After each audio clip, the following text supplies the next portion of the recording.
Oh yeah, this is all. Is this all? Good morning, everyone.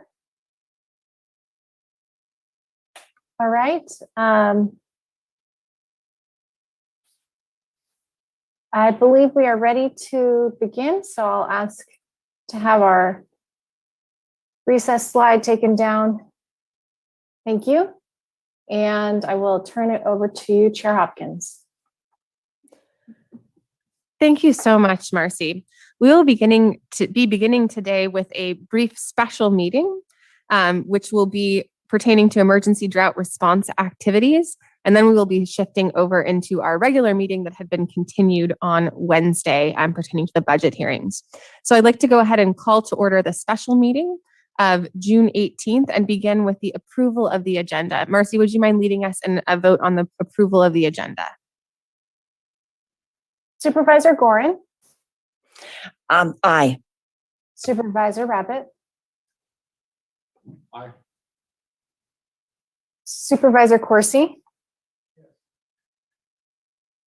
Sorry, we're not hearing you. I think we'll have to unmute those two separate, excuse me, microphones. Yes. Thank you very much. We heard that. Supervisor Gore? Yeah. Chair Hopkins? Yes. And so with that, we will be moving on to the consent calendar, which is one item. And I would ask you, Marcy, to go ahead and lead us in public comment on that item, please. Certainly. If there are any members of the public who would like to make a comment on item number 1 on the special meeting agenda, please raise your hand in the Zoom app or press *9. And if there are any folks on site, if you would like to line up to enter the chambers to make comment in chambers, you may do so now.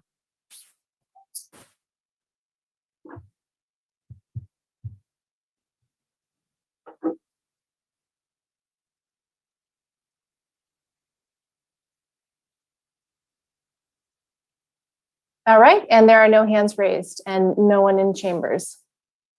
Thank you so much, Marcy. So with that, I would ask for a vote on the consent calendar. Marcy, would you mind leading us? Thank you. Supervisor Gorin? Aye. Supervisor Rabbit? Aye. Supervisor Corsi? Yes. Supervisor Gore? Yeah. Chair Hopkins? Yes. And so with that, we will go ahead and adjourn that meeting, and then we will go ahead and open the meeting that was continued from Wednesday regarding budget hearings. So I would hand it over to the CAO and her team. I see Peter. Through the chair? Yep. If I might ask for just 1 minute so we can transition from our live stream from the one meeting to the other. It'll just take 1 minute. Thank you so much. Thank you. No problem.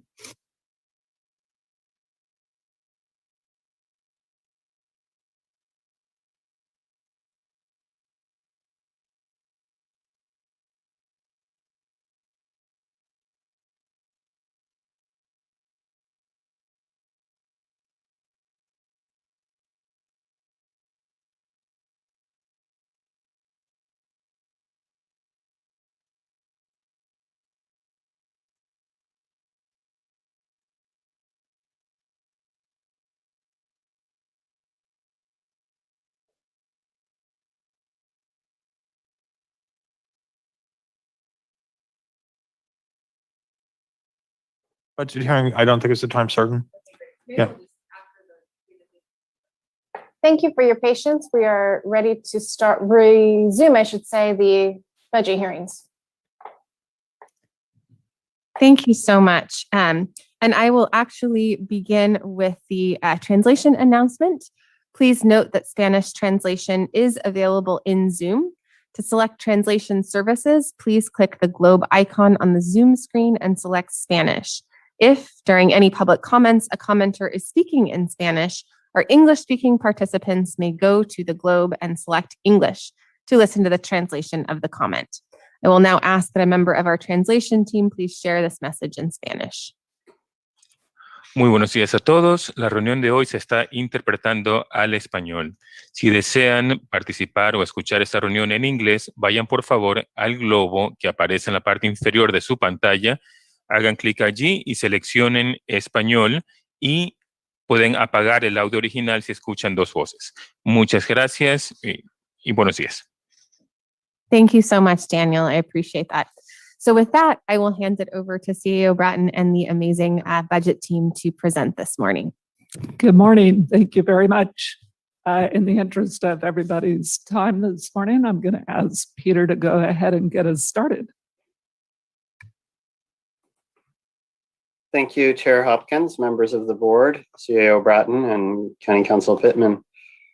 Today, we have just a brief presentation that provides an overview of the decisions that your board has tentatively made through straw vote on Wednesday, and also some of the discussions from Tuesday where some decisions were made.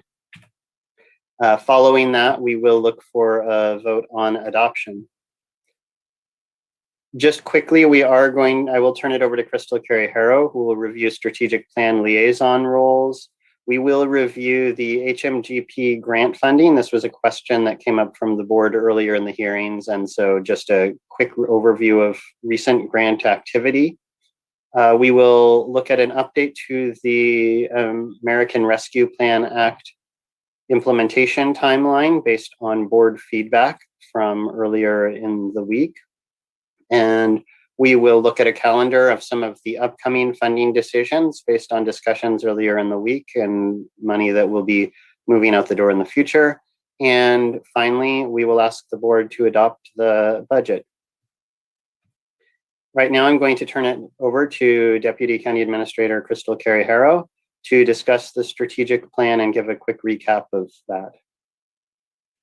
Good morning, Chair Hopkins, members of the board, County Administrator Bratton, and County Council Pittman. I have just a quick slide to describe what we're expecting in terms of your role as strategic plan board liaisons, which is fairly limited. Thank you for making those assignments on Tuesday. I'm actually going to start with the last bullet here on the slide to reiterate that we'll meet with you as liaisons for pillar meetings in what I anticipate will be late August and early December. And for each pillar, we'll schedule 2 1-hour for this process for each of you. Then going back to the first bullet here, as liaisons, you'll support year 1 strategic plan implementation by providing input on outcomes and measures for objectives in the plan pillars. So as written, some of the objectives for each goal reflect the outcomes that we want to achieve, but many are not. So staff who have been assigned as implementation leads for those objectives will be working to make sure that these are clearly defined and have appropriate measures that can be tracked. Our plan is to share a draft of these outcomes and measures with you prior to our first meeting. So as liaisons, you'd also provide input on implementation phasing and priority projects to achieve outcomes. And over the next 5 months, the leads will be developing implementation plans for the 5-year period. And of course, a lot could change in 5 years, but those plans will give you as liaisons a sense of the phasing of the work and what high-level projects the leads propose, as well as an opportunity for staff to receive your important feedback. We'll also be looking for your input on city and community partner engagement. I mentioned the other day that the county administrator has already reached out to cities to understand how they'd like to engage with the county on the strategic plan. And staff have already been receiving input through discussions and ongoing projects, but we hope to receive more of that input at the end of this month. Our plan would be to consolidate what we hear and share that with the implementation leads, and then again, also with you for your feedback during the first of the 2 meetings. At the second meetings, we'll have more detail on implementation plans, and we'll be looking for your input on priorities for specifically year 1 funding before we come back to the full board for deliberation and funding decisions in January of next year. So that's how we've envisioned the liaison role. The next slide simply shows the liaison assignments, and that's all I have on strategic plan. Happy to take questions.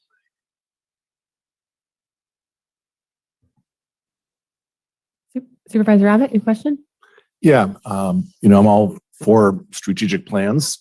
This one seems to be a very strange animal, and I'm also for setting expectations and exceeding expectations. And so the objectives that we are trying to reach aren't necessarily the objectives, although we approve them. They're gathered from other sources. How much leeway do the liaisons have to set an expectation where we can deliver success and not be set up for failure?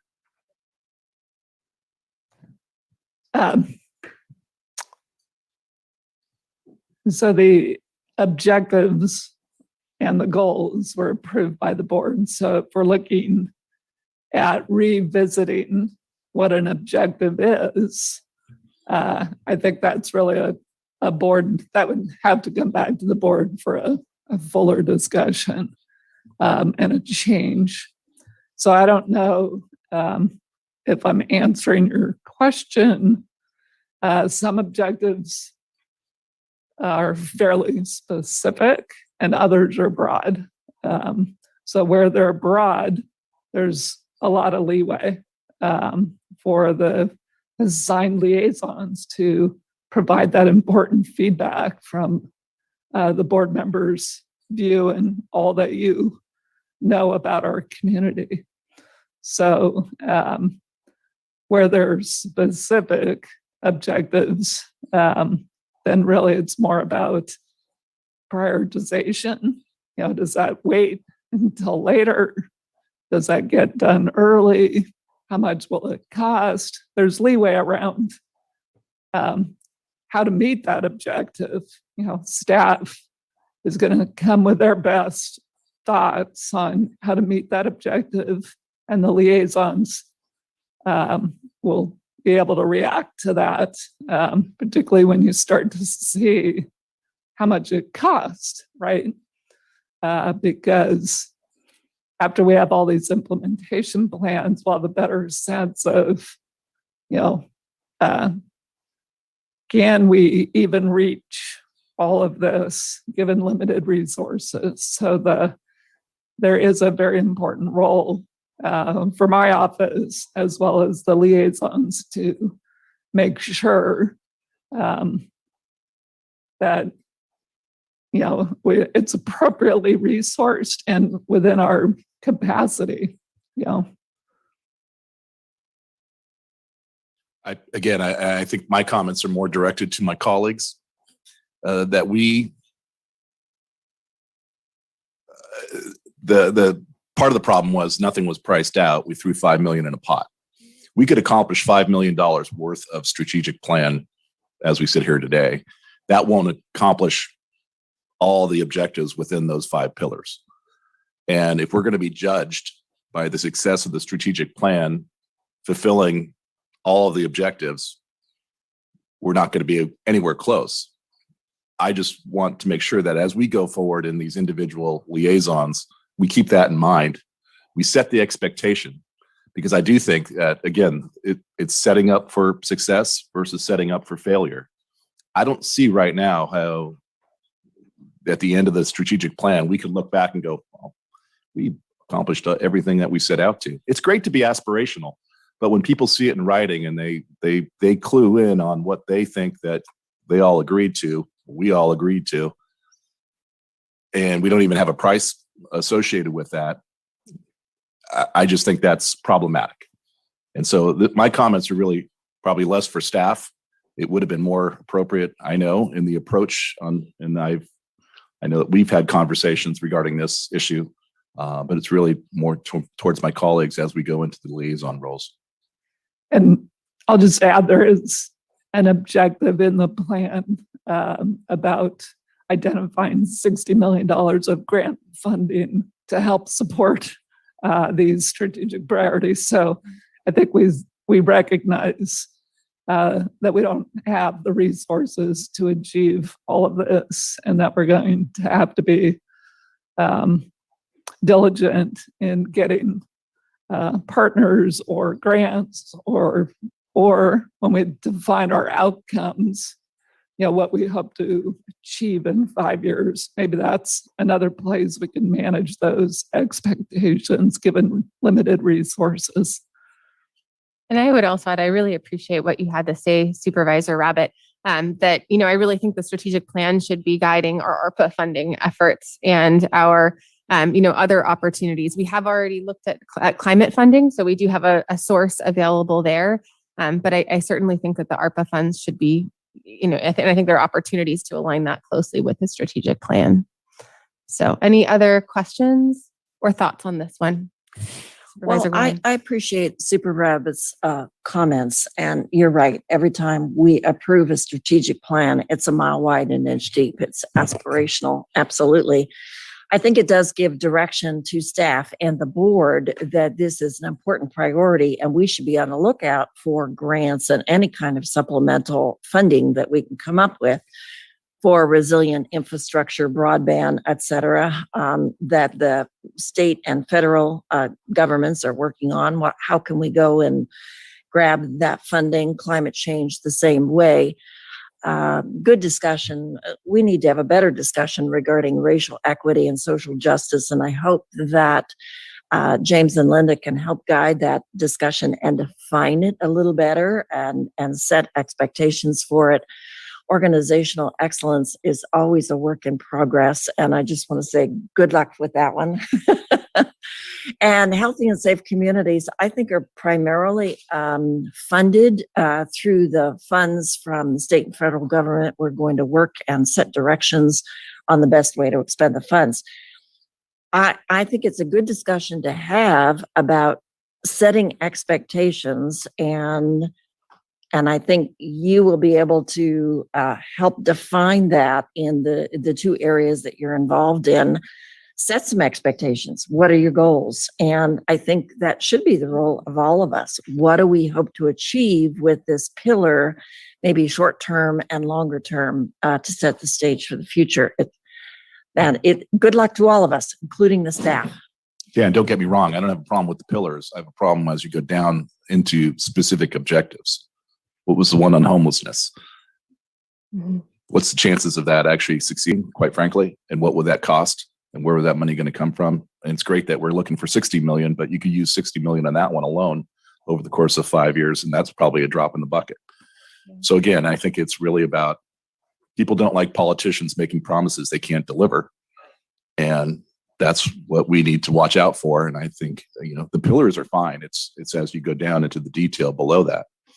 And that should be flexible to accommodate where we are, where the dollars are going to flow, what grants are available, what aren't. The 10 million in climate, it's great. That 10 million ahead in that fourth column over. But, and that's my point. And that was been kind of gnawing at me as we've gone through this process, because that they've been a mile wide and an inch deep in the past, I believe, is for this very specific reason. And is there something in between? Maybe. But if we find ourselves looking back in 5 years' time, wondering what we accomplished, I wouldn't be surprised. My personal hope is that through the ad hocs and the liaisons, that we really try to prioritize feasible, implementable solutions that have countywide benefit in all of our districts, right? So that we can actually look back and say, hey, what did we accomplish out of organizational excellence? Check the box here. And it will mean, I think, triage, as we always are in county government, but I do hope that we can focus on what is achievable, which are not always those amazing lofty goals, but it might be some of the other objectives that are a little bit easier to achieve. Agree. I just say that if you list it, it doesn't matter that you're only picking a few. It'll be the person looking at the one that you didn't achieve is failure. And again, I think it's important to set ourselves up for success, not failure. Supervisor Corsi? Yeah, I appreciate the reminder, Supervisor. I hear you and I agree with you. It's a 5-year plan and it's going to be incremental, first of all. And I think it is important to be aspirational, but it's also important to be realistic, and to be realistic in our language about this, and help staff prioritize things over these 5 years to create that incremental success that we can build on year by year. But absolutely, let's talk about this in realistic ways as we go through it. Any other questions or remarks? All right, so I will hand it back to staff.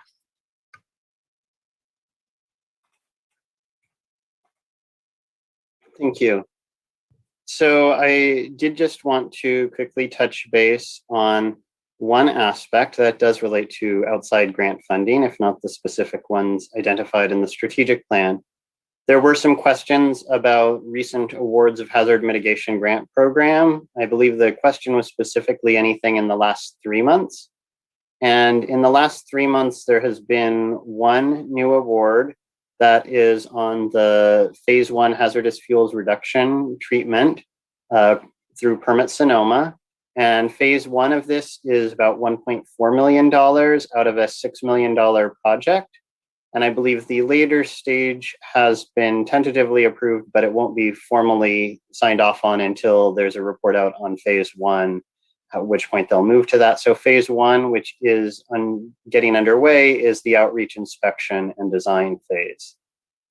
I did go back a little further just because one bullet point on the list seemed like too little to show. So looking at all of calendar 2021 to date, we have had 2 other relatively recent awards. One is on phase 2 of the data center generator project, which is the final phase run by Information Systems Department to ensure the backup power for our data center and our ability to continue in the event of power outages or other emergencies. And there was also through Transportation and Public Works, an award on the Geyserville Drainage Feasibility Plan. Another item that has come up that I did want to discuss, there were some revisions to our original proposed ARPA timeline based on our conversation earlier on Tuesday. And so based on this, we are looking for adding an extra touch point. This will be in July. Staff will return in conjunction with Health's after action report on the COVID emergency. Staff will also return to more fully discuss the community funding pillar and how that will be implemented, outreach, et cetera, what will be done to make sure that that's successful, and to look at how it can align with that after action report from COVID. Now, because we have this extra touch point in July, that does push back some of our other timelines a little bit. And so we would now be looking for the department proposals to come to the board on September 14th.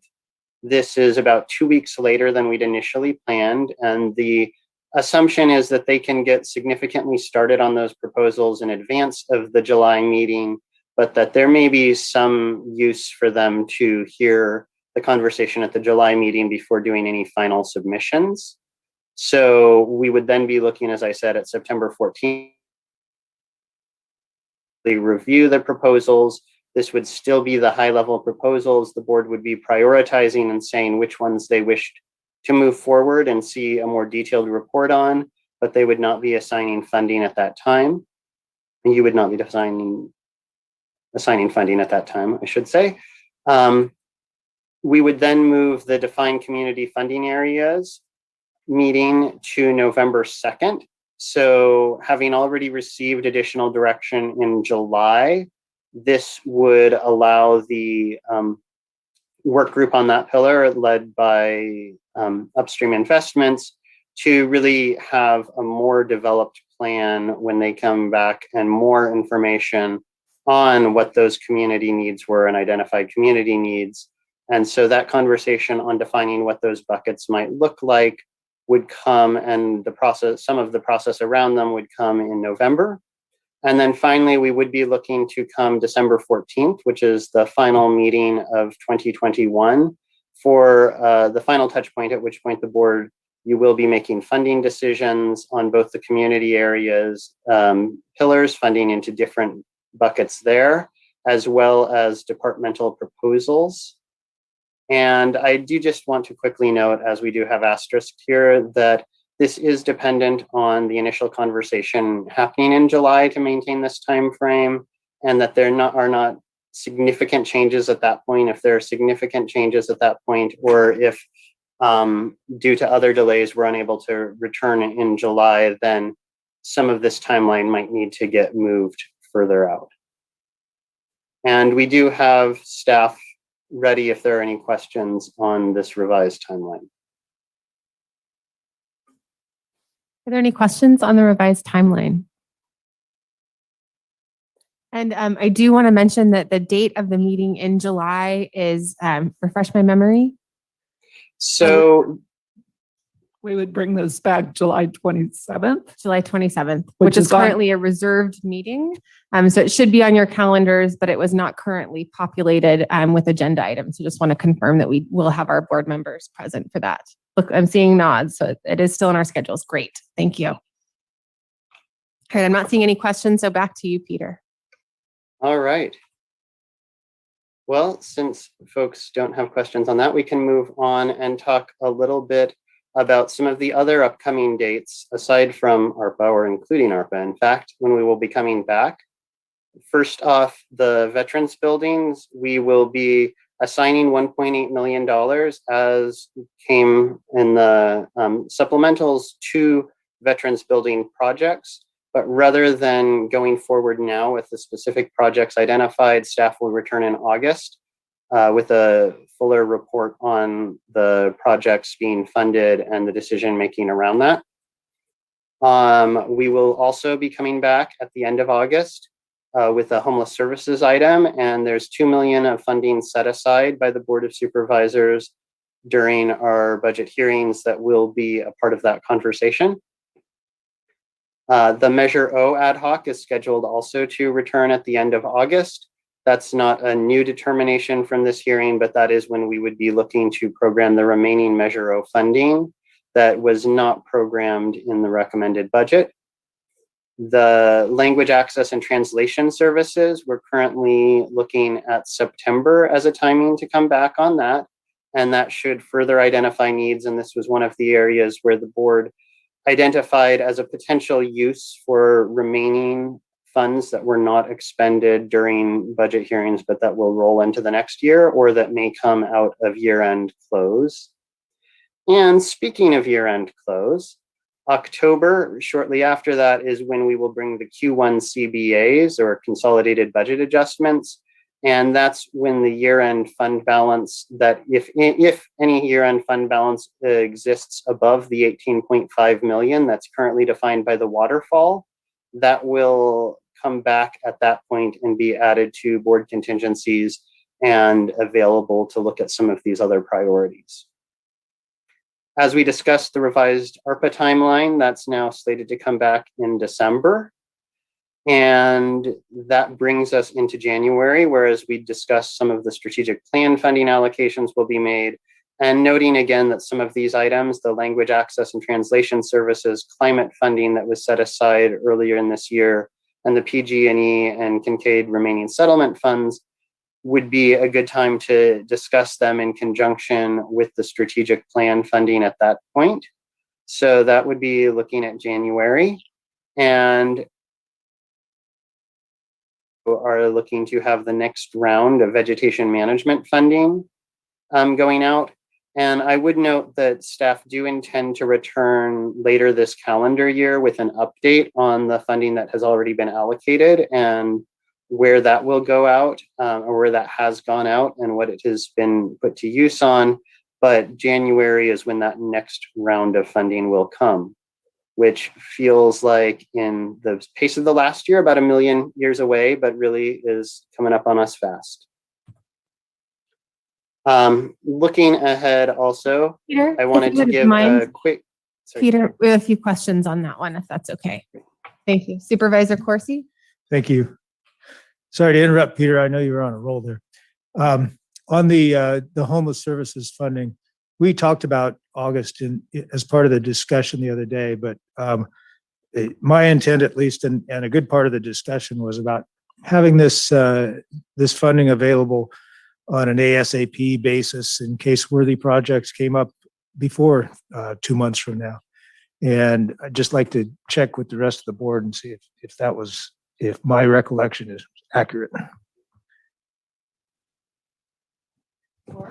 Yeah, I agree. I also, the word homeless services, the only thing I want to also is we talked a lot about things that would create specific impact. So I just want us to, as much as we talk about services, I think what my intent is to look at placement options, not just programming. So I'm not saying that that's where it's going, but just since it's listed as that, I just think, want to see impact on the ground. Thank you. But likewise. Supervisor Gorin? We did have a vivid conversation yesterday, and I will express once again my concern about what this means. There is no process. You could spend $2 million on one project and then it would be gone. So I'm maybe less interested. I don't know what immediate means. So you go to CDC with a project for $2 million and it's funded immediately without board conversation. I don't understand what that means to you. That's not what I'm suggesting. Okay. I'm just suggesting that we don't put a 2 months in the future date on this, that something comes up prior to that, we can get it in front of the board on an ASAP basis. That's what I'm looking. Okay, but going back to Supervisor Gore's question, how do we spend the money judiciously so that it balances a lot of needs across the county? And I'm not suggesting there is a need in my district. I'm just trying to think about the enormous amount of money we could spend on homeless services and having no guidelines for that. And maybe this is, I understand your sense of urgency. I agree with it. And so I'll just end my discussion there. I'm not looking for a resolution. I'll just say I'm concerned about how this might move forward. And, one thought that I just wanted to respond to is that I think that honestly, any homelessness solution does benefit the entire county, because right now we are limited in our ability even to address encampments by lack of shelter space or lack of RV parking space. So I am supportive with moving forward ASAP, and of course, always having that accountability and transparency that it would come back to the full board. I also believe that, are you two the liaisons on the healthy and safe communities? Yes. So I think that would also be a great way of, kind of tackling this issue and looking at it as part of the strategic plan. CAO Bratton. Yeah, I think we're going to need a little more direction, and I might have a suggestion. The reason we were recommending August is because August 24th, the board's going to look at potential camping regulations and get a overview of the current kind of homeless services. So that's the opportune time to look at how to deploy this new money. The board also gave direction, I think in April, for I don't know if it was the chair and the vice chair to work with the city, because the city had reached out about partnering, City of Santa Rosa, partnering on some homeless solutions. And I know the City of Santa Rosa, I think later this month, are talking about safe parking locations. And so it meets Supervisor Corsi's interest, and the rest of the board would be to gonna carve out some amount of the $2 million to be able to use in that conversation with the city, so that then we know we would be authorized to come back with a proposal to partner on safe parking. So I don't know if that meets Supervisor Corsi's interest, but I do have hesitation about just general, bring opportunities back as soon as possible before August 24th. Supervisor Rabbit, you haven't gotten an opportunity to share your thoughts. I just want to make sure. And then I would ask Supervisor Corsi if that might be your needs to look at potentially matching funds for a short-term parking program and then having the broader conversation in August. Supervisor Rabbit? Well, it probably takes a month to get something returned to the spotty anyway, by the time you put it together and bring it back. So, I don't disagree with Supervisor Gorin, though. And I don't disagree with you either, Supervisor Hopkins, although I will say While this board may feel like any investment in homelessness countywide is a step forward, that's not felt by some of our colleagues in cities. They do feel that there's a disproportionate amount of money spent in certain areas, and it's not being geographically brought forward. So I do worry about that and the equity and how we actually bring people forward, because that seems to be a lot of what we've had behind the angst in the CFC for the last so many months. What I'm hearing anyway. I'm all for figuring out, parsing up some dollars. If something does come available within a month's time, that's fine. Supervisor Gore, and then back to Supervisor Just Corsi. not a lot, but just to sum it up, my biggest concern is not taking action if we have opportunities, and I don't look to me to over direct that. I mean, staff came and said, "Hey, Alliance Redwoods needs to move. When there's an opportunity, go ahead." That's the kind of stuff that if Santa Rosa comes forward, or if somewhere out in West County or South County or North County comes forward with an opportunity for a safe parking program, I don't want them to wait 2 months. Those are the kind of things that I'm talking about, less than and then we have a longer conversation that can come back for the non-congregate shelter and other stuff too. So thank you. Supervisor Corsi. Yeah, I appreciate that. And Supervisor Gore, and I understand your concerns here. Absolutely. It's, approving things without knowing what we're approving is I get it. But exactly what Supervisor Gore just said, I would hate to miss an opportunity if it presents itself. What the city has put forward so far is conceptual. There's not a lot of detail to it, but the cost to the county, if we went 50-50 with them on a safe parking program, would be between $150,000 and $250,000 for a year. If we want to set an upper limit on what we could do with that on a short-term basis, I'm completely happy with that. But I'd like to be able to respond if and when we need to get this done. And absolutely, if that is what your intent is, I think you and the city can work on this and bring back a proposal for consideration. My concern is $2 million doesn't go very far countywide. So if you're proposing a expenditure of a small amount of that to satisfy one part of it, then bring it back and let's have that discussion. Thank you. Okay, so are we comfortable with sort of, looking at that potential matching funds for the parking, if that happens to move forward before the August board conversation? Because I just want to make sure that staff has very clear direction. Do we have a thumbs up on that? Yes. I'm a thumbs up. Do we have 3? All right. It would still come back, but that's just sort of so that staff is aware that would be a priority of the board before the conversation in August. Okay, great. So it sounds like we've got clear direction. Thank you. Thank you for that conversation, everyone. Back to you, Peter. Thank you. And just to clarify, that is very nice to get the clear direction.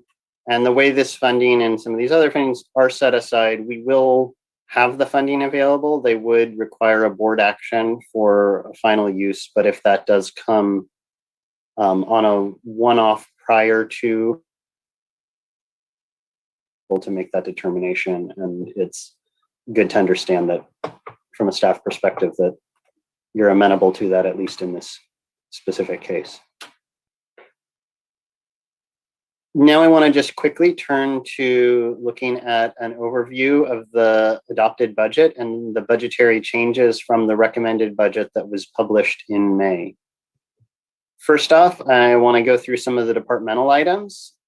These are items that were submitted by departments and signed off on by your board through straw vote. So we have the supplemental changes in the supplemental package. Includes $148 million in increased revenues and $108 million in increased expenditures, largely tied to some of the COVID relief and areas there. And just as once more to note on that while the supplementals do program 1.8 million into vets buildings projects, we are not approving those specific projects at this time, and that will come back, but the funding will be available through that change. Second, on add backs, we have 2.2 million in one-time funding that was provided on add backs. This does include the funding going towards the probation positions that, should it become available based on state backfill, will instead be diverted towards maintaining our reserves at the 9.5% level, but are initially programmed to ensure that we're not requiring cuts to those positions in the probation department.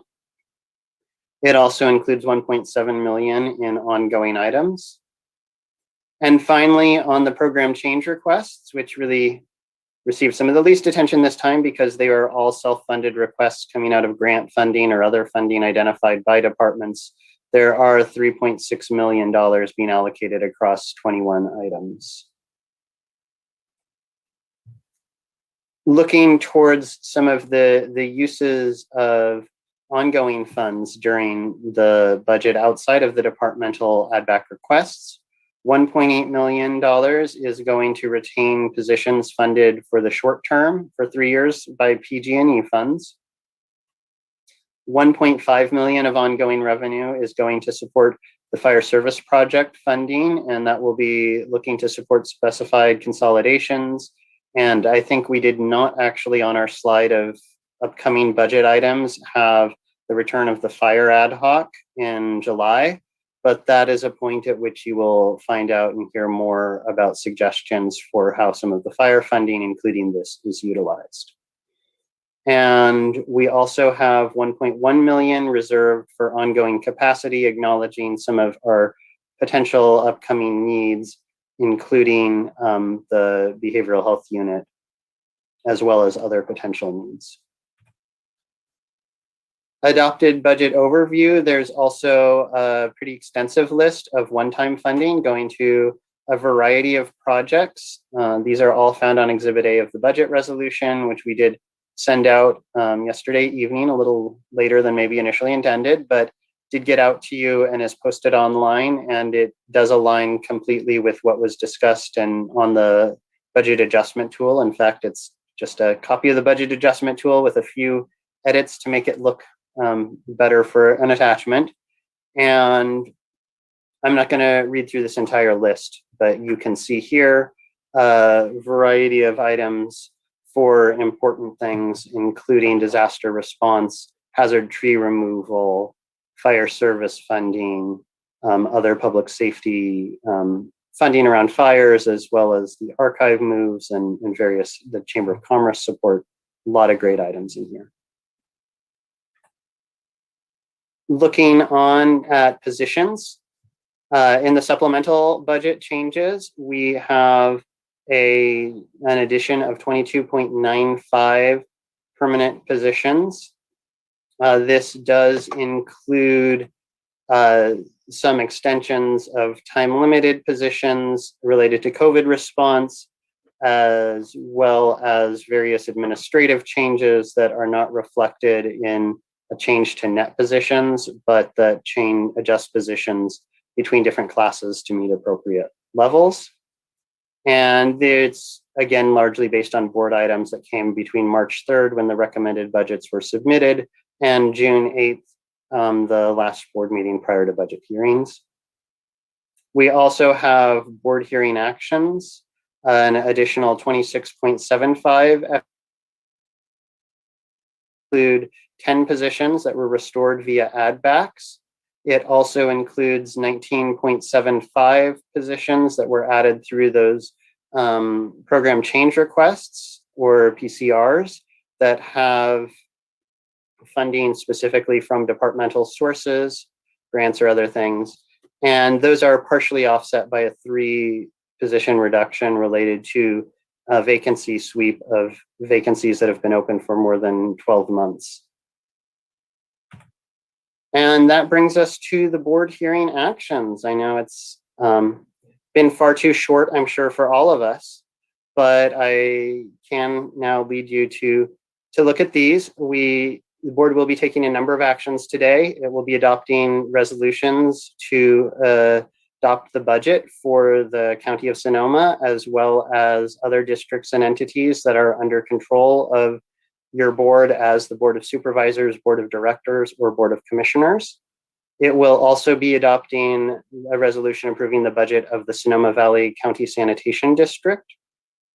It will adopt concurrent resolutions establishing fiscal year 2020-2021 and 2021-2022 appropriations limits for the county and for Board of Supervisors governed special districts and county service areas.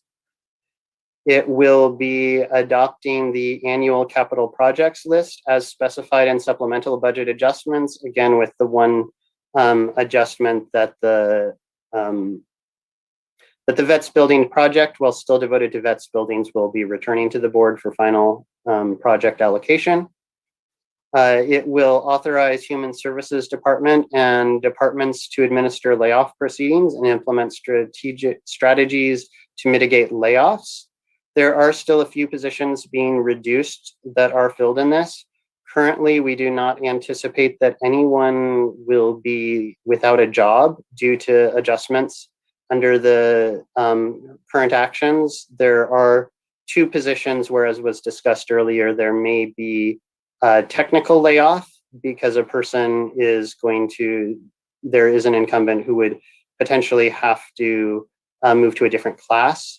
And those are both related to positions where the departments are reducing a position due to a lack of work in that specified class. And finally, you have already discussed, but we are having an action to just officially assign those board liaisons to the strategic plan pillars. And that brings me to the end of my conversation for budget hearings. Thank you so much, Peter. And I'm wondering if you might just go back a few slides to the one that had the other upcoming kind of budget opportunities, which was, there we go. Perfect. And I want to say thank you for capturing so well the conversations that we had a couple of days ago. I did want to add just a couple of other things to that list that I recall sort of looking at my notes of what my colleagues shared.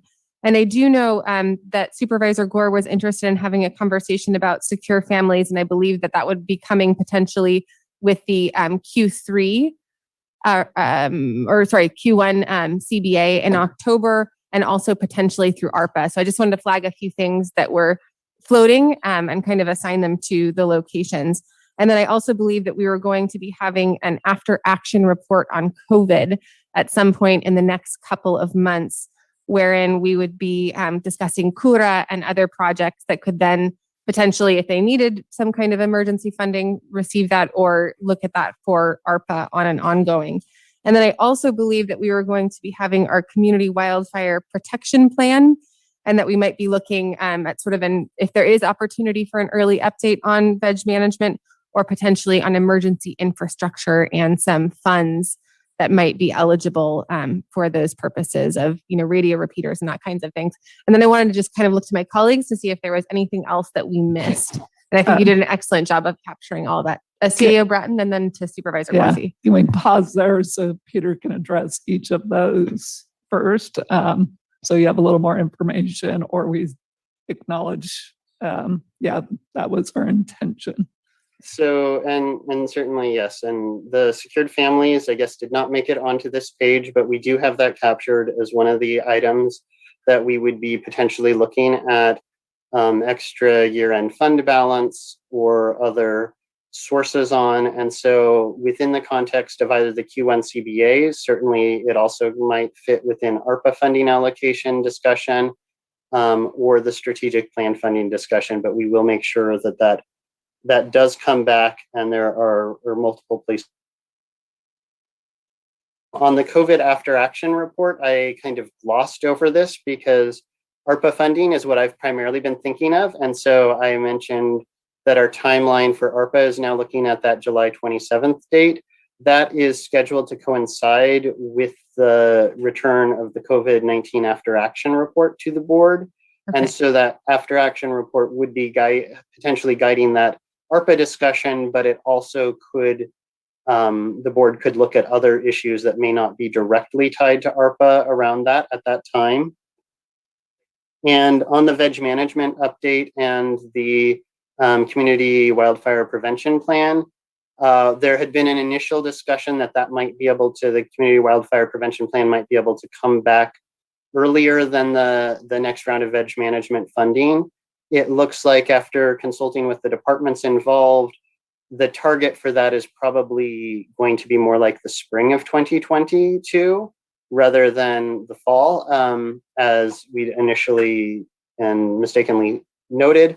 So we are looking at a potential update at some point. We don't have that scheduled yet, but we would be looking at a potential update coming in the fall on the veg management funding, and options around that prior to the January date. That is when the next round of grant solicitation, the next round of grants would be coming back and going out under the existing program. Did I capture all of your points there? I might have missed one when I was writing them down. No, that was very impressive. Thank you so much, and for the excellent answers. There was actually one other one that I had noted, which was the chambers and visitor centers for future funding. And I recall that we were discussing folding that into ARPA. So I just wanted to make sure that that's on top of our mind when we do look at those ARPA funds. And then also the Early Learning Institute or Early Childhood Institute, whichever one applied for the community funds, we were also going to put that as a potential ARPA item. So yes. And then anything else that I'm a Supervisor Corsi? Just the Meals on Wheels was also for ARPA Thank you. discussion. So Meals on Wheels on ARPA as well. Any others?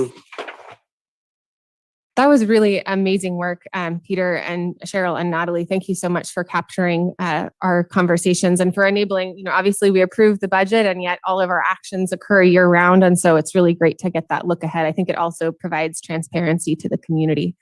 So do we have any other questions or discussion? Supervisor Corsi. Just a couple of quick questions on other slides. On the position changes, Peter, can you give us total FTEs in the organization from year to year? Yes, I have that elsewhere, and it may take me just a minute to pull that up.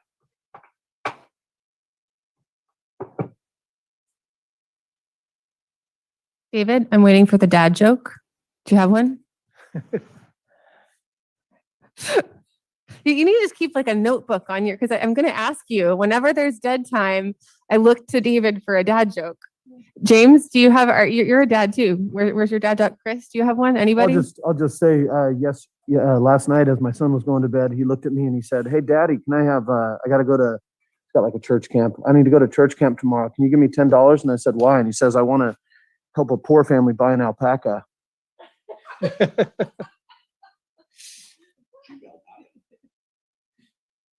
And that's all I got. Well, and I will say that Marissa Gilardi now is raising alpacas, and they're expensive. They're like $20,000 a piece. So, mine were free. You can get cheap ones for free. Well, she's breeding alpacas, so she doesn't want necessarily free ones, but yeah. All right, he's coming after Supervisor Rabbit over there. But they make great ponchos and coats. Peter, just let us know when you're ready to sort of pull us out of our alpaca hell that we're creating over here, alpaca purgatory.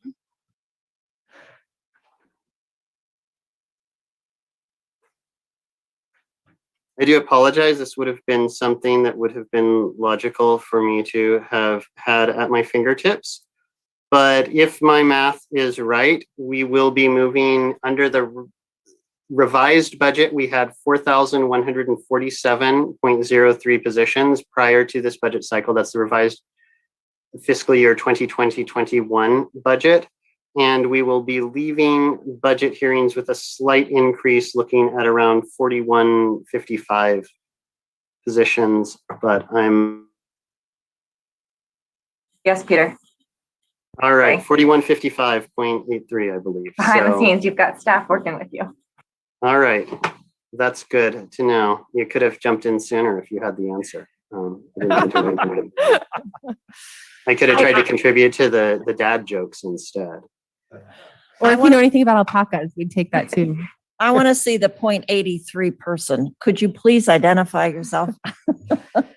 In all honesty and seriousness, though, Peter and Natalie and your entire team, I am absolutely amazed at the depth and breadth of knowledge that you have surrounding the budget and all of the nuances of county government and operations. I mean, we asked a wide-ranging set of questions, and I really appreciate your preparedness and your ability, if you don't know the answer, to research and get back to us right away.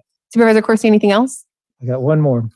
On the hazardous tree removal, it's in the tool, it's mentioned in a couple of different places, and I'm just trying to make sure that we've captured the discussion that we had the other day about the fund balance in permit Sonoma being used for part of this. And is that included in here? I couldn't really tell. It is. So sorry. It is. If you look down to the bottom in row EO2, the gray column where we have board action comments indicates that it'll use $500,000 from the fire prevention fund. It's right there in black and white. Sorry, I missed it. Thank you. Any other questions, or should we go ahead and move to public comment? All right, why don't we move to public comment? And just as a reminder, this is now our third opportunity for the public to provide comment on the county budget adoption process. And we're giving folks sort of a cumulative time amount. So we'll be having 90 seconds available today for anyone who would like to comment.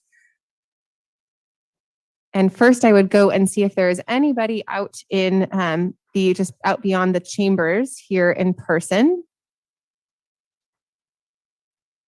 Looking to see if any members of the public are outside hoping to address the board in person.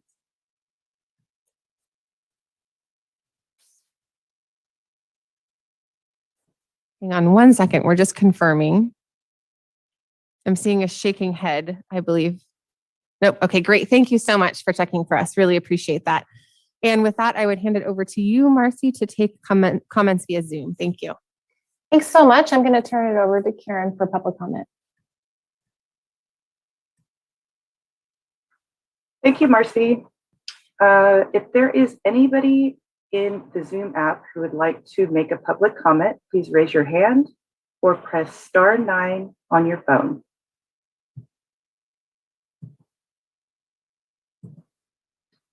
We have one person, Allegra.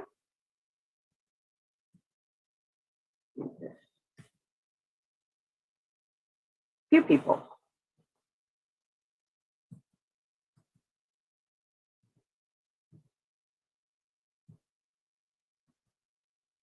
One moment, please.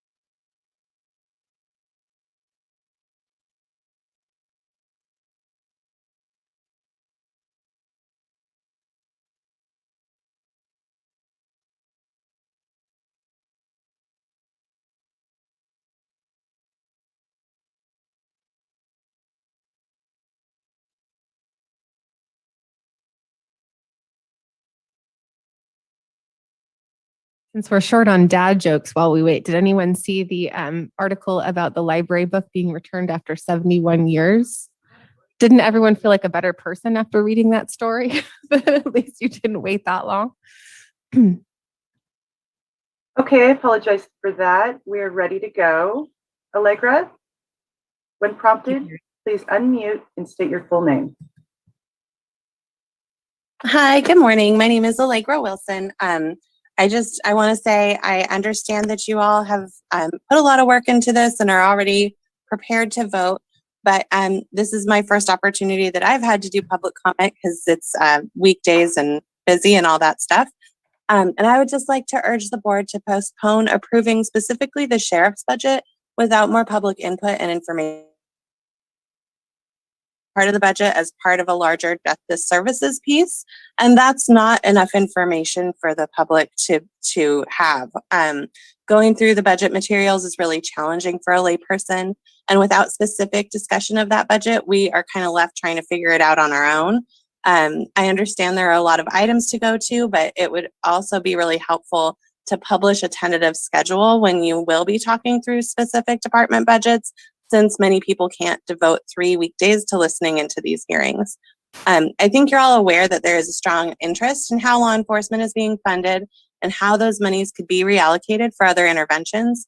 Shifting funding from the sheriff to preventative and supportive services is in the best interest of the community. And one of your strategic pillars is racial equity and social justice.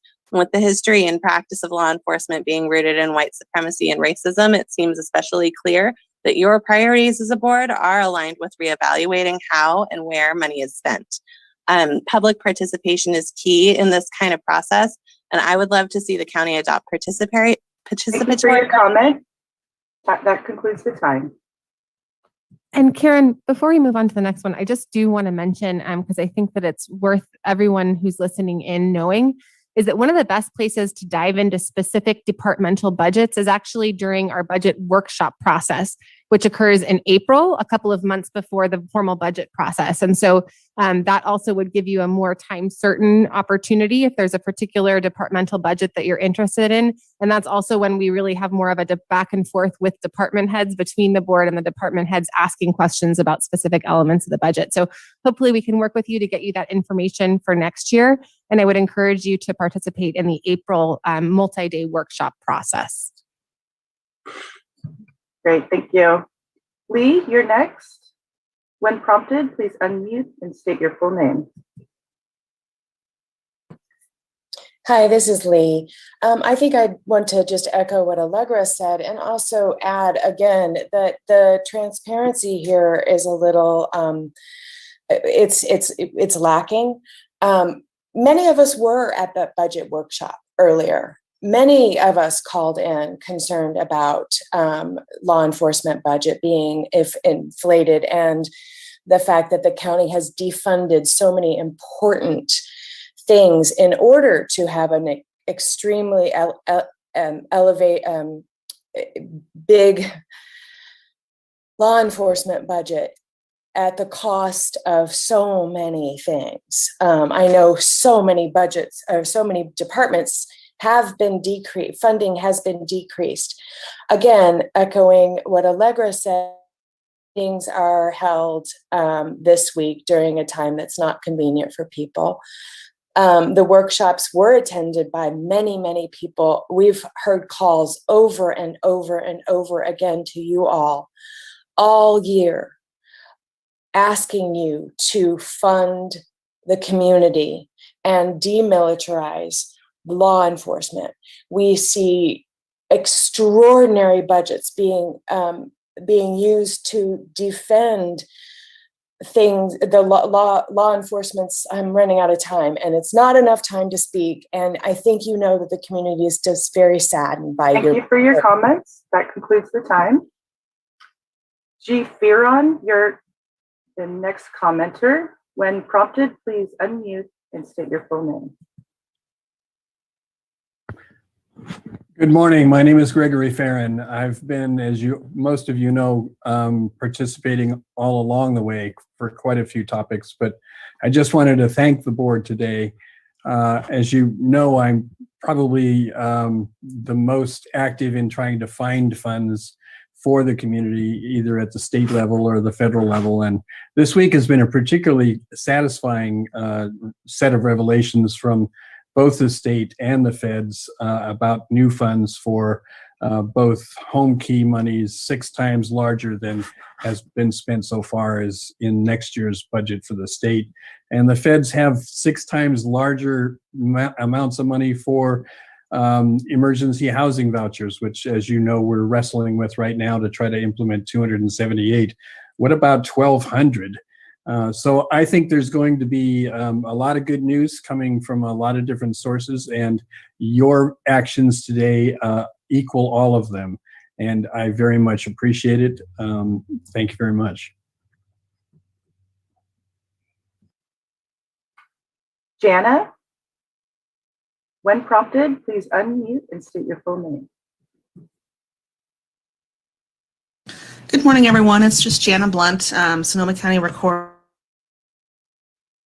10-to-1's Sonoma County Chapter. I just wanted to thank board members, CAO Bratton, Mr. Bruland, and the rest of our county's fabulous budget staff on behalf of all 4,155.83 of us for keeping us whole, employed, and able to serve our public. Folks at the assessor's office wanted me to make sure that you knew that specifically after several fires, staffing cuts, then Prop 19, and the loss of several term limited folks, they are hanging on by a thread. Supervisor Rabbit was definitely right in that this is a conversation that's overdue and it's going to be coming either way. They've had to decide to choose non-compliance with external agencies like the Board of Equalization in order to just successfully close their yearly rolls. We regularly field complaints from the public because the assessor's office isn't sufficiently staffed to even update basic ownership information in a timely manner. This issue has occurred for years and years, but it's never been worse than it is now. So we're all fearful of the effects of Prop 19, and we look forward to hearing this conversation in the future. Just FYI, whenever I'd make new friends as a kid, my dad would ask them, how come you can pick your friends and you can pick your nose, but you can't pick your friend's nose? Thanks a lot. Have a good day.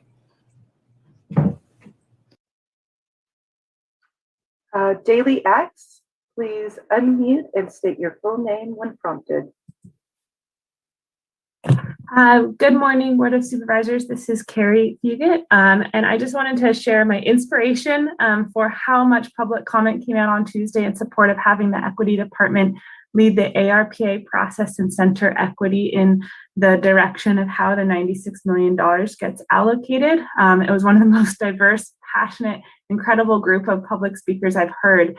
And I just really want to follow up to make sure that their voices are not just heard, but acted on. And that direction goes to staff to have the Equity Department lead this process and center equity and those most systemically vulnerable and impacted by climate disasters, the pandemic, to ensure that the allocation of this $96 million actually goes to those people who are most impacted by the pandemic and that they are the focus of the services and the investments.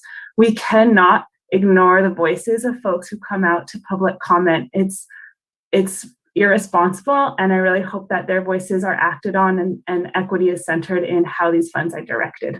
Thank you. Thank you. And Bailey, please unmute and state your full name when prompted.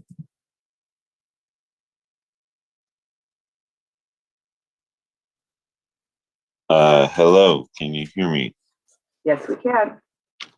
Hi, yeah, my name's Bailey, and I'm basically just here to ask you to postpone the sheriff's budget. I mean, because over the past year or so, I mean, there's been a clear request from the public that you just like fund the community. I mean, I'd like to see law enforcement defunded. That's all I have to say. Thank you.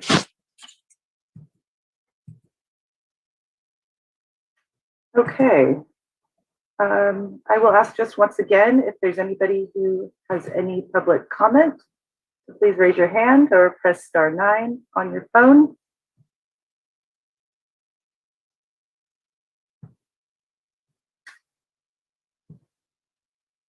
Regina, please unmute and state your full name when prompted. Yes, I'm Regina Brennan, and I will say that I'm very disappointed in the process at this particular time. I've spent a considerable amount of time on Tuesday bringing to your attention the problems within the community, particularly in regards to the homeless situation as well as the reentry.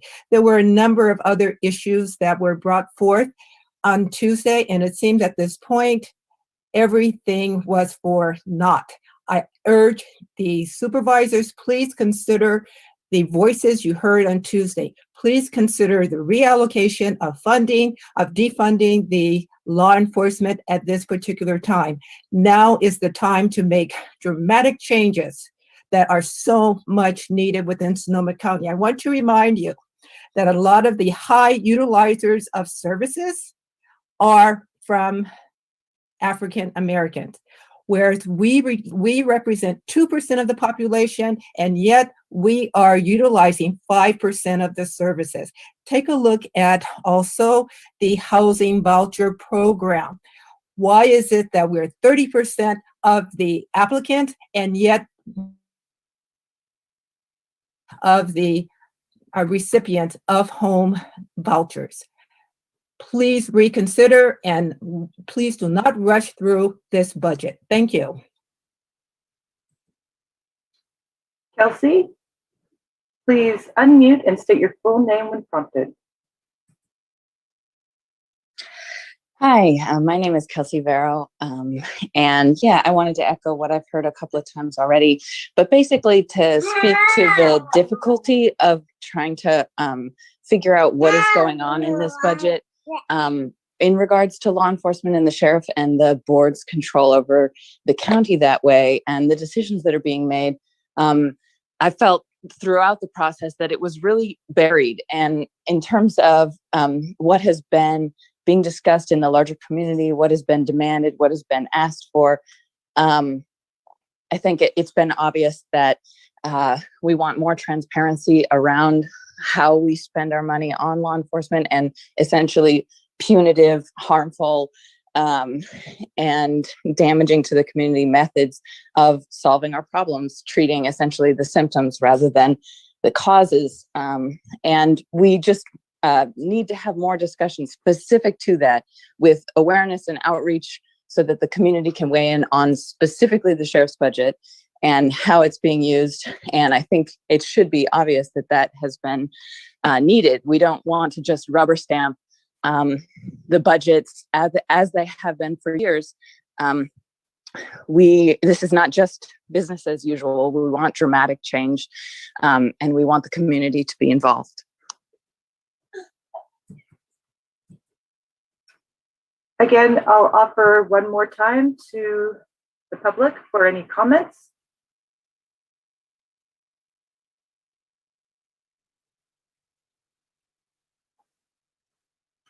Chair Hopkins, that looks to be the last comment. Thank you very much. And I want to start by saying I really appreciate Jana's reminder on the clerk recorder assessor.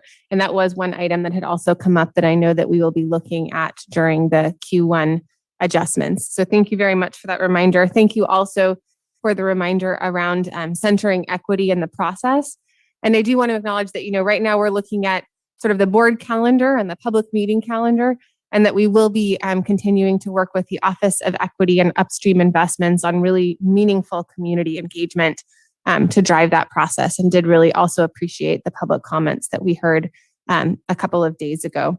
And finally, I do appreciate the community interest, particularly around the sheriff's budget. And I also appreciate the suggestions surrounding participatory budgeting.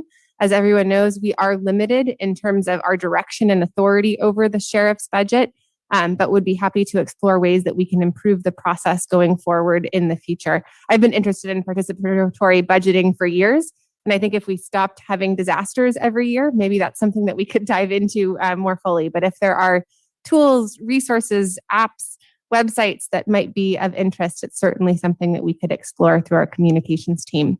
Are there any other responses to public comment that my colleagues would like to make? If not, I would bring it back to the board. This is the moment that we have all been waiting for. CEO Bratton, you and your team have done an absolutely phenomenal job. And so I just want to say thank you. I know that this is tireless work. I know that you never stopped working because you basically wrapped up this sort of hellacious COVID budget that never ended, that poor Supervisor Gorin, as Chairwoman Gorin, had to continually be coming back with budget adjustments. And And so you really rolled right from one budget into the next. CAO Bratton, I'm wondering if you would like to share any thoughts, since truly this is your thumbprint on this budget and all of the hard work of your team. Thank you. Thank you for the opportunity. I need to acknowledge staff, Peter's team, from all the analysts, Natalie and Joanna, the administrative support that goes into this, and then all the departments and their fiscal officers. So it truly is the work of the organization. And thank you to the board for trusting me to lead the organization. I really appreciate it. So thank you. And Peter, do you have any final words? I know that this is something that you've really poured your heart and soul and intellect into, and I know you and your team have done a fantastic job. Thank you, Chair Hopkins. Yes, I think just once again, I would like to thank my own staff here in the County Administrator's Office, my analysts, Joanna, our administrative assistant, for putting in so many hours and so much work into this budget. And also just once again to note that this really is a team effort across the county. We have a wonderful fiscal team spread throughout all the departments that are putting together their individual budgets, looking at how they keep them within the resources that we have available and where they can adjust within those budgets while still providing the best service to the public and the community. And so I just really want to thank all of them. They're sometimes the least remembered people within departments. They're not the ones out there facing the public. They're not the ones out there coming to your board in most cases, but really tireless work on their part as well as on our team. So just a huge thank you to all of them and to my own team and to CAO Bratton. And certainly last but not least, I do want to give a special thanks to Assistant CAO Christina Rivera, who has managed this budget process for so long and has provided immense guidance and assistance to me, certainly taking on this role and coming into this process, but also has been amazingly willing to step back and only appear on screen a couple times during this process. So a special thanks to her. And I think that is all I have. I am thrilled that I have the opportunity to work with Christina Rivera in her new role, although I have to say that I miss her Warriors earrings that she often would wear during budget hearings. So any comments from my colleagues? And I just want to also thank my colleagues. I mean, this is a team deal, right? We are all in this together, and a good budget is truly a reflection of our county's values. And so great to hang out with you all in person, even under masks and 6 feet apart. And thanks for being part of the team. Maybe I'll hand it over to Vice Chair Corsi for your remarks. Thanks, Linda. This is my first budget sitting on this side of the gate, basically. And it's been a learning experience for me, for my team. I think that I told Peter and Cheryl early on in this process, when I finally got through the documents for about the third time and started to understand them, that, there's huge complexity involved in this, but you all have put together materials that are understandable once you take the time and effort to dive into them. I really appreciate that I found them to be very helpful. Also, just to my colleagues, as Chair Hopkins says, this is a team effort. I'm glad to be part of the team.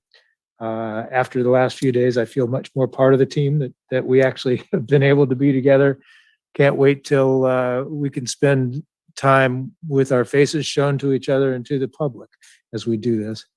But I'll look forward to that. Thanks. And then you're the pro tem, right? You're next in line. You wanna jump in? But I feel like that never happens. You never get called on as the pro tem, right? Such a parliamentarian, like the name of nothing. Just a couple things. I think first is that the functionality of this budget right now, it's really because of 4 or 5 years, and I want to really thank County Administrator for leading that charge, moving our budget 3 years ago or 4 years ago over to actuals. Really setting up the budget tool, having the April sessions and building out further those quarterlies to get us into a good situation. I know how difficult it is for folks. I understand folks who may be calling in right now are saying, I'm trying to figure out how I get engaged, how I understand that. I'd encourage you to follow up with me in my office or whichever supervisor you represents you, because I'm in the same position. The first time I came onto this board, there was a budget that was on a 2-year budget on consent. And it wasn't because of anything weird was going on. It was so institutionalized about how we reviewed it and what we had before us. And I really had to pry in and get in. But at the same time, I'm looking now and I see great wins on fire services, veg management, emergency resilience and response. I see good government stuff with pension pay down and county complex investments.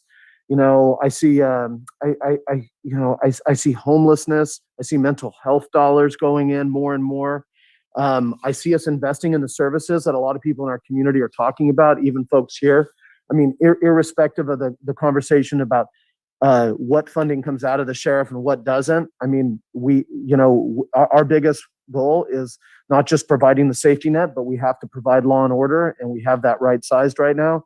We've had that conversation over the past year. I know there's continued frustrations, but from all sides, but ultimately we're doing the work that needs in front of us. And I just want to thank my colleagues for finishing this in such a way this week where I'll look at you next week and still say hello instead of want to walk away, because sometimes we get a week into this and we're battling back and forth so much that even though we're all good people and the intentions are always positive, but we come out of it saying, God, it's been tough. And I feel like we got a good opportunity. The only thing that I really, really want to remind folks, I've had there's a lot of comments on the equity side. Supervisor Hopkins and I are going to co-lead the pillar for racial justice and racial equality and social justice.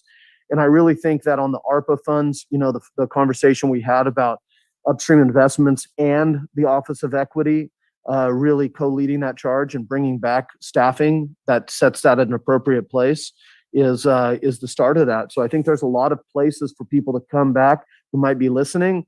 I just saw like 6 or 7 different things in between now and January of where we're putting big money on the table. So I want to encourage people and let you know that all this is a planning for the year.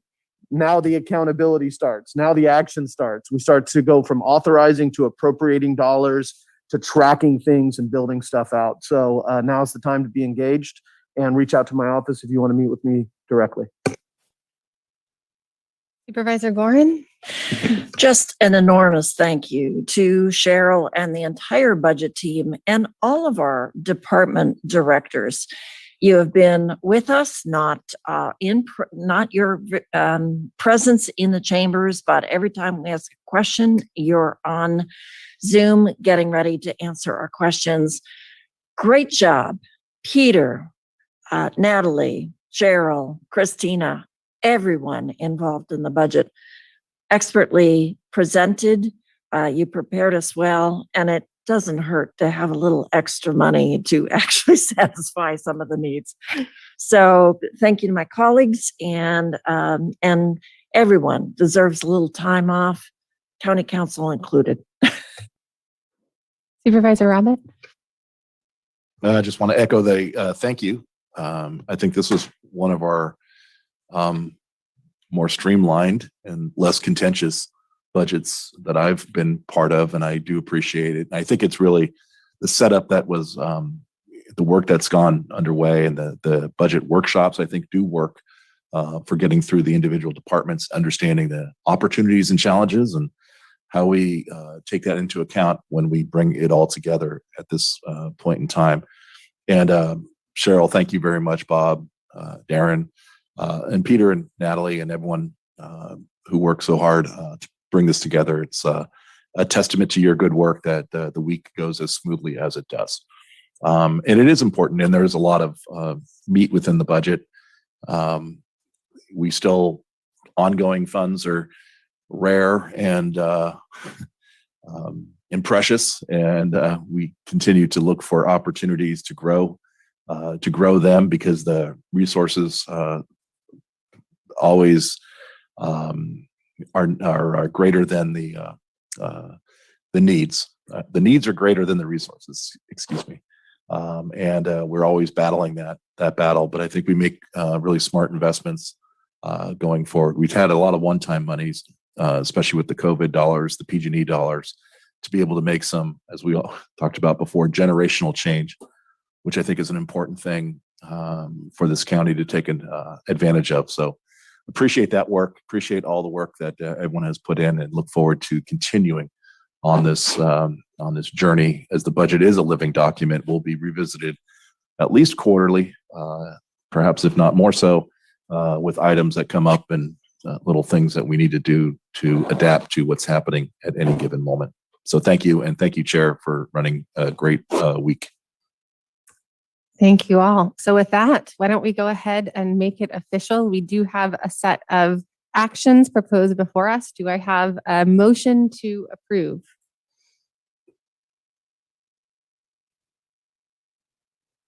I'm going for all at once. Yeah. Do we have a second? Second, gladly. Wonderful. Marcy, would you mind leading us in a roll call vote, please? Supervisor Gorin, Definitely. Aye. And thank you, Marcy, and your entire team. You've been stellar this week. Thank you so much. thank you. Supervisor Rabbit, Aye. Supervisor Corsi, Yes. Supervisor Gore, Yes. Chair Hopkins. Yes. And with that, unless there is anything that I am missing, looking to our county council, I believe we are adjourned. Thank you all so much and have a great week. See you in a few weeks.